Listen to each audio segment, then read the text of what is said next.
बैठे।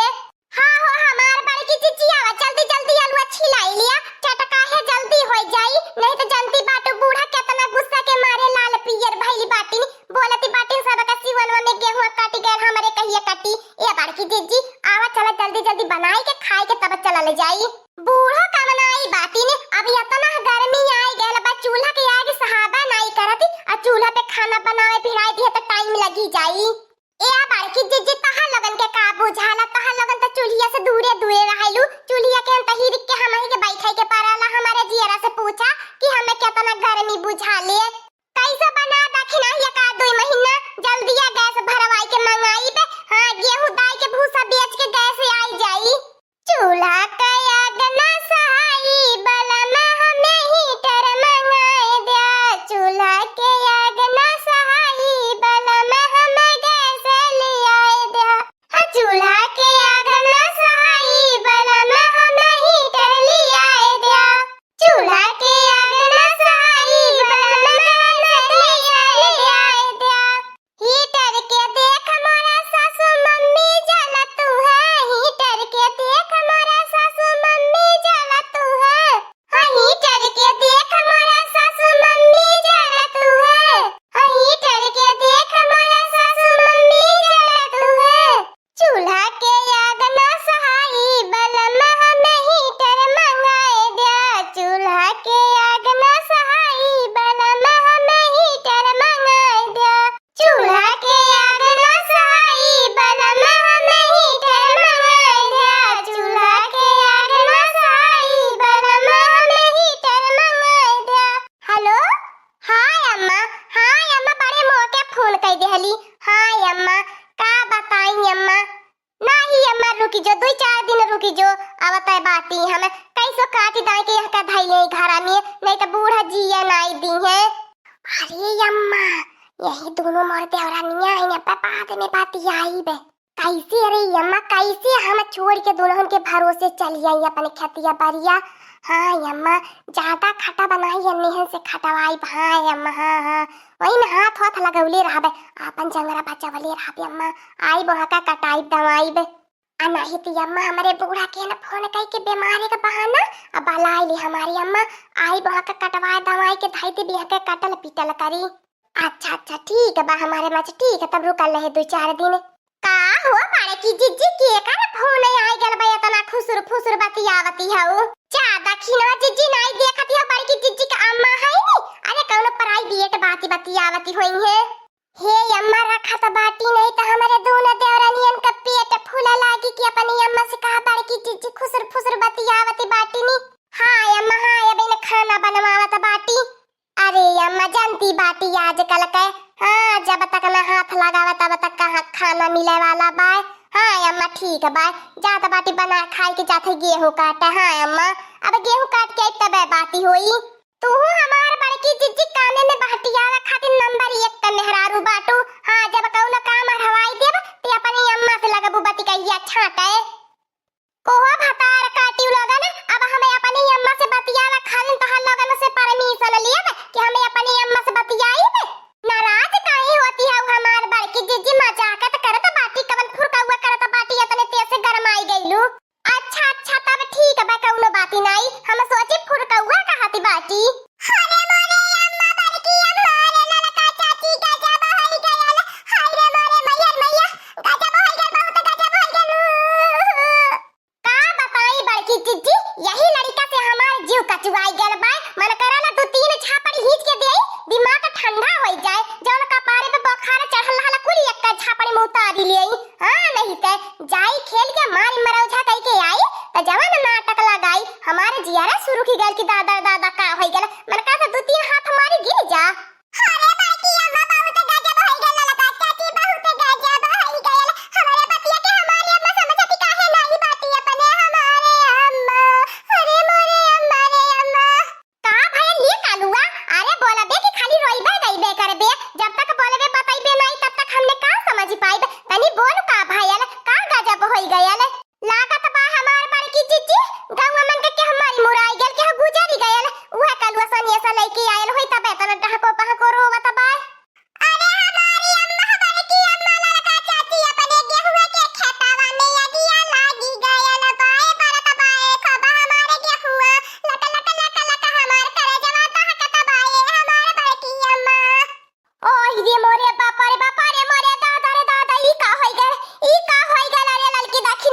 अरे कुनी ने जल्दी जल्दी चला तो हमरे देही में तनको जनम में परान नहीं रह गेल बा।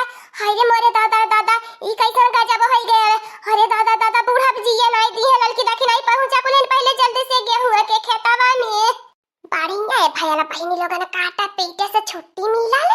ओए रे मोरे बापा रे मोरे बाई की जीजी या तना लगा बारत बाई हमन के भूतावले का मान नहीं बा।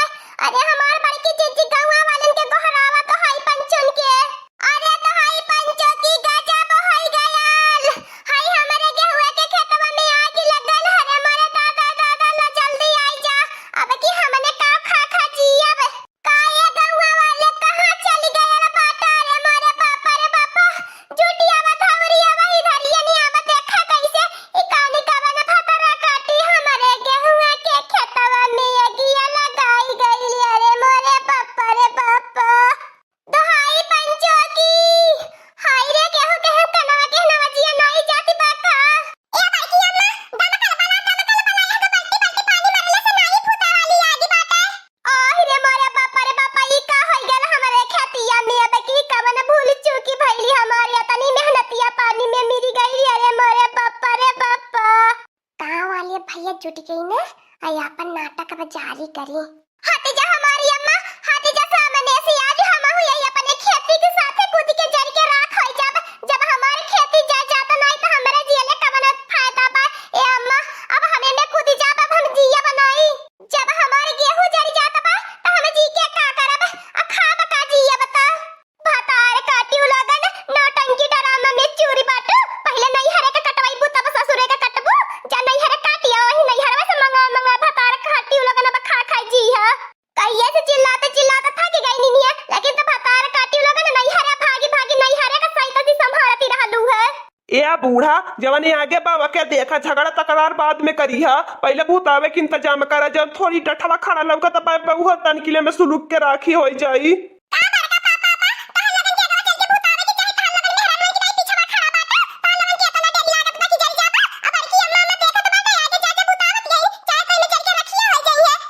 का जाए के अगिया में तोरे अब बड़की अम्मा की नहीं कूद के जान दे हम नहीं जानवन देवे जाब जरी जाई हमनेन के कवन दुश्मनिया रहल केहू से हमारी अम्मा हमनेन के खेतवा में अगिया लगावल। हमनेन के साली भर जिनिसिया पे नजरिया गड़ावले रहल भतार काटी जे लगावले बा हमारे खेतवा में अगिया मिल जात ना हमारी अम्मा तो के जान ले हम बहुत अच्छा तरी से समझाई दिए थे। अरे ललकी देखी नहीं कौनो पीड़िए पिए वाला हमनेन के खेतवा वाले होई ना सकटाव ना करे नसावा में भगवती माई बैठी जाए हो पापाई रे पापाई।